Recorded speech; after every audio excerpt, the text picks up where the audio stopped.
তোমরা নিশ্চয়ই বুঝতে পারছো আজকে কোন লুকটির অভিজ্ঞতা শেয়ার করব।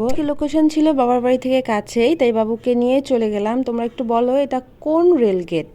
আজকের মিষ্টি ব্রাইড এমনিতেই প্রচণ্ড গরম ছিল, তার মধ্যে ব্রাইড অতিরিক্ত পরিমাণে ঘামছিল। তার ভিডিও ক্লিপগুলো আমাকে নিয়ে দিচ্ছিল মানি। Thank you Moni. ব্রাইডকে রেডি করে দেওয়ার কথা ছিল 7টার মধ্যে, আমার ওকে টাইম দেওয়া ছিল 4টা। আমি 4টা নাগাদই পৌঁছে যাই, কিন্তু এত গরম ও সাজতে বসে যাচ্ছিল না। 4:30 নাগাদও সাজতে বসে। আর ওভারঅল লুকটা তুমি দেখো, ওর ভেস্টটা কতটা গ্লোই, কতটা সুন্দর হচ্ছে তোমরা দেখলেই বুঝতে পারবে কাছের থেকে। ওর আইটা একটু গ্লিটারের মধ্যে চেয়েছিল, তাই একটু কাট ক্রিজ করে গ্লিটার ব্যবহার করেছি।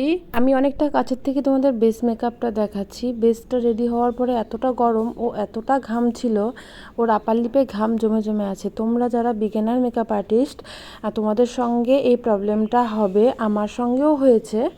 তোমরা সবসময় সেই ঘামটা একটা টিস্যু দিয়ে হালকা করে মুছে কম্প্যাক্ট দিয়ে সেট করে নিবে আগে, তারপর ফিক্সার ইউজ করবে। আমি এখন কন্ট্রোল করছি একটা শার্প লুক দেওয়ার জন্য। তোমাদের ওভারঅল বেস মেকআপটা কেমন লাগলো অবশ্যই কমেন্ট করে জানিও। ও প্রচণ্ড ঘামছিল, গরমটাও ছিল প্রচণ্ড, প্যাচপ্যাচে অতিরিক্ত। তোমাদের অনেকটা কাছের থেকে আমি বেসটা দেখাচ্ছি, তোমাদের কেমন লাগলো অবশ্যই কমেন্ট করে জানিও। ওভারঅল লুকটা তোমরা দেখো কেমন লাগছে।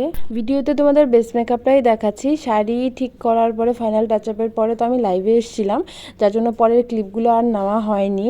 তোমাদের যাদের সামনে বিয়ে বা বৌভাত আছে, এমন সুন্দর একটা গ্লোই মেকআপ চাচ্ছ, তারা অবশ্যই আমার সঙ্গে কন্ট্যাক্ট করতে পারো।